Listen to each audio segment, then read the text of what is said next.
மலைகள் விலகினாலும் பர்வதங்கள் நிலை பெயர்ந்தாலும் கிருபை விலகாது, சமாதானம் நிலை பெயராது. மலைகள் விலகினாலும் கிருபை விலகாதையா, கிருபை விலகாதையா. இசையாவும் கிருபை விலகாதையா, கிருபை விலகாதையா. கர்த்தருடைய நாமம் மகிமைப்படுவதாக. ஆண்டவரும் அருமை இரட்சகருமாகிய இயேசு கிறிஸ்துவின் நாமத்திற்கு மகிமை என்றென்றைக்கும் உண்டாகட்டும். இந்த நாளில் கூட தேவன் நம்மோடு கூட பேசும்படி கேட்போமா? ஏசப்பா எங்களோடு பேசுங்கப்பா, இயேசுவின் நாமத்தின் பிதாவே ஆமாம். எடுத்து வாசிப்போம். 2 கொரிந்தியர் 4ஆம் அதிகாரம் அதுல 8ஆம் வசனத்தை வாசிப்போம். 2 கொரிந்தியர் 4:8. நாங்கள் எப்பக்கத்திலும் நெருக்கப்பட்டும் ஒடுங்கி போகிறதில்லை, கலக்கமடைந்தும் மனம் முறிவு அடைந்தும் இல்லை. இயேசுவுக்காக நெருக்கப்படுறீங்களா? ஸ்தோத்திரம். எந்த பக்கத்தில் நெருக்கப்படுறீங்களா? நீங்க மடிந்து போவதில்லை, என்னால் நீ மறக்கப்படுவதில்லை என்று ஆண்டவர் சொல்றார். ஆண்டவருக்காக பாடுகள் அனுபவிக்கிறீங்களா? ஸ்தோத்திரம். ஒரு மனுஷனுடைய வாழ்க்கையில பாடு இல்லைன்னால அவன் கிறிஸ்துவுக்குள்ள இருக்கிறான்னா கேள்விக்குறிதான். கர்த்தருக்கு ஸ்தோத்திரம். ஆமா, சுகபோகம் வாழ்க்கை அல்ல, கிறிஸ்துவுக்காக பாடுகளை அனுபவிக்கிறது. உங்க கொடுத்த சிலுவை நீங்க சுமக்கணும். கொடுத்த சிலுவை என்ன பண்ணணும்? நீங்க சுமக்கணும். நீங்க கொடுத்த சுய சுமக்காம வரமாச்சுன்னா யாரும் சுமக்க முடியாது. கர்த்தருக்கு மகிமை உண்டாவதாக. ஆனா ஆண்டவர் இந்த பலனை தருவார். சில பேருக்கு வாழ்க்கை எனக்கு வாழவே பிடிக்க மாட்டேது, எந்த பக்கமான போராட்டம் எனக்கு வாழ பிடிக்குது. அந்த போராட்டத்தை ஜெயிக்கத்தான் இயேசு கிறிஸ்து இருக்கிறார். அந்த போராட்டத்தை ஜெயிக்கத்தான் உங்களுக்கு தேவன் வேதாகமத்தை கொடுத்திருக்கிறார். அந்த போராட்டத்தை ஜெயிக்கத்தான் உங்களுக்கு என்ன அன்றாட தேவையான கர்த்தர் அவங்க வாழ்க்கையில அற்புதங்களை செய்கிறார். அன்றாட வெற்றி உண்டு. இந்த இடத்துல நெருக்கப்படுகிறாங்க, எந்த பக்கத்துல நெருக்கப்படும். ஆனா அவங்க ஒடுங்கி நாங்க போறதில்லை. எங்களை பலப்படுத்துற கிறிஸ்துவினால் எல்லாவற்றையும் செய்ய எங்களுக்கு பலனை கொடுக்குறார் ஆண்டவர். அப்போ சொன்ன பவுல் எத்தனை இடத்துல நெருக்குறாங்க, அடிச்சாங்க, உதைச்சாங்க. ஆனால் அவங்க ஒடுங்கி கிறிஸ்துவுக்காக எல்லாவற்றையும் சந்தோஷமாக எண்ணினாங்க. நம்முடைய வாழ்க்கையிலும் கூட ஆமே சோத்திரம். ஆண்டவருக்காக சில பாடுகளை நீங்க சோத்திரம் அனுபவிக்கிறீங்களா?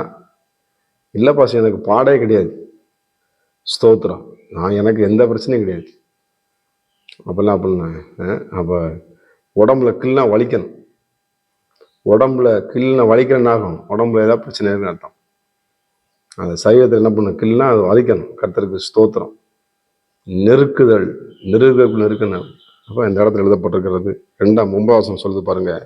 துன்பப்படுத்தப்பட்டும் கைவிடப்படுவதில்லை, கீழே தள்ளப்பட்டும் மடிந்து போகிறது. எத்தனை பேர் கீழே தள்ளியிருக்கிறாங்களா? ஸ்தோத்திரம். கிறிஸ்துவுக்காக நீங்க தள்ளப்பட்டிருக்கிறீங்களா? கிறிஸ்துவுக்கு மித்தம் நீங்க ஒதுக்கப்பட்டிருக்கிறீங்களா? ஸ்தோத்திரம். ஒரு தகரப்பட்டியோடு கூட சென்னைக்கு போனாராம் ஒரு ஐயா, இயேசு அறியாத ஒரு மனுஷன். ஆனா அந்த இடத்துல இயேசு நம்பி அந்த சென்னைக்கு போனான் தகரப்பட்டி வச்சு. இன்னைக்கு ஆண்டவர் அந்த சென்னை பட்டணத்தை உயர்த்தி வச்சிருக்காரு. ஸ்தோத்திரம். அவங்க நெருக்கப்பட்டாங்க, சாப்பாடு. ஆனாலும் பாருங்க, இன்றைக்கு அவங்க கைவிடப்படலை. ஆண்டவர் அவங்க உயர்த்தி வைத்திருக்கிறார். உங்களை நிச்சயமாக உயர்த்துவார். நீங்க தள்ளாடுவதில்லை. இந்த எழுதப்பட்டிருக்கிறது, கீழே தள்ளப்பட்டு மடிந்து போகிறதில்லை. அழகா 10வது, கர்த்தராக இயேசு கிறிஸ்துனுடைய ஜீவனும் எங்கள் சரீரத்திலே விளங்கும்படிக்கு இயேசுவின் மரணத்தை எப்பொழுதும் எங்கள் சரீரத்திலே சுமந்திருக்கிறோம். அப்பா, எவ்வளவு ஆசீர்வாதம் பாருங்க. சோத்திரம். இயேசு கிறிஸ்துவை சுமக்கிற நபரா இருக்கணும் நீங்க. நான் சுமக்கிறேன், பாரத்தை சுமக்கிறேன், வேதனையை சுமக்கிறேன், கண்ணீரை சுமக்கிறேன். இயேசுவை நீங்க சுமக்கணும். சோத்திரம். இயேசுவுக்கு மற்றபடி நீங்க சொல்லணும். இயேசுவின் அன்பை நீங்க சொல்லணும். நீங்க இருக்கிற இடத்துல, நீங்க பழகிற இடத்துல, உங்க குடும்பத்துல, உங்க கணவன்கிட்ட, உங்க மனைவிட்ட நம்ம எதை பேசிக்கிட்டு இருக்கோம்? நான் அதைப்பா கண்ணை இதை பண்ண இல்லை. இயேசுவின் மரணத்தை, இயேசு நமக்காகப்பட்ட பாடுகளை சொல்றோமா? அது நிமித்தமா நெருக்கப்படலாம். அதை நம்ம தள்ளப்பட்டோம். கர்த்தர் நம்மளை கைவிட மாட்டார். ஆண்டவராக இயேசு கிறிஸ்து என்றென்று கைவிட மாட்டார். ஆண்டு உங்களுக்கு பலனாக, உங்களுக்கு கேடகமாக, உங்களுக்கு நம்பிக்கையாக இருக்கிறதே அவருடைய சரீரத்துல. அந்த சரீரத்துல இயேசுவை சுமக்கணுங்க. அதான் நம்ம ஜீவன் உள்ள தேவனாக இயேசுவை சுமக்கணும். அது பெரிய ஒரு பாக்கியம். நீ எதை சுமந்து போற மனுஷன், இயேசுவை சுமந்து பாருங்க. உங்க வாழ்க்கையில அற்புதங்களை நீங்க காண்பீங்க. இயேசுவை நீங்க தரிசிப்பீங்க. கர்த்தர் உங்க வாழ்க்கையில பலத்த கிரிகளை செய்ய ஏனோக்கோடு கூட தேவன் நடந்தார். அவன் நடக்கும், நீங்க அவரும் நடங்க, நிச்சயமா நீங்க ஆஸ்வதிக்கப்படுவீங்க. ஜெபம் பண்ணுவோமா? பரிசுத்த தேவனே, ஆண்டவரே, எந்த பக்கத்துல நெருக்கப்படுறோம்ப்பா, மடிஞ்சு போறோம், தள்ளப்படுறோம். ஆனாலும் ஆண்டவரே, கிறிஸ்துவை சுமக்கிறோம் என்று எழுதப்பட்டிருக்கிறது. ஆமென். ஆண்டவரே, பிள்ளைகள் அப்படிப்பட்ட ஒரு பாக்கியத்தை பெற்றுக்கொண்டு கிறிஸ்துவின் நற்கந்தங்களா ஸ்தேவான் ஆண்டவரே இயேசுவை பார்த்தானப்பா, பிதாவாக இதை உண்மை கண்டானப்பா.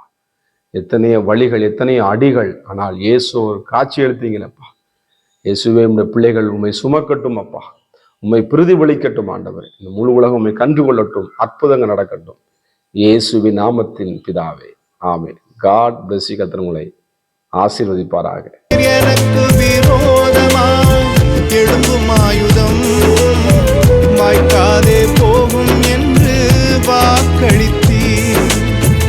எனக்கு விரோதமாய் நியாயத்தில் எழும்பும் நாவை, எனக்கு விரோதமாய் நியாயத்தில் எழும்பும் நாவை குற்றப்படும்படி செய்திடும்.